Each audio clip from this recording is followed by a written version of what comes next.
Today in this video, we'll be guiding you on how to resolve DirectTV app error code 201. Step 1. Check your internet connection first. Ensure your internet connection is strong. Open Safari on your mobile device and search for fast.com, and on that, you can test the speed of your internet. The DirectTV app needs a minimum speed of 2 to 3 Mbps. So if your speed is within or above this range, you're good. If your speed is lower, contact your internet provider. If this doesn't fix the problem, move on to the next step. Step 2. Update the DirectTV app. Make sure you are using the latest version of the app. Open the App Store, search for the DirectTV app, and if an update button appears, tap it to install the latest version. Step 3. Clear the app cache if the issue persists. Go to General inside your settings and head to iPhone Storage and find DirectTV app. Tap on it and select Offload app and confirm the action.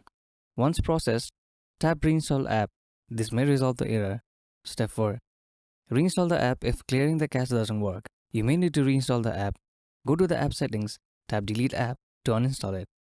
Then open the App Store, search for the DirectTV app, and tap the download button to reinstall it. And that's how you can fix DirectTV app error code 201. Thank you for watching. If you find this video helpful, please don't forget to give it a thumbs up and subscribe to our channel for more.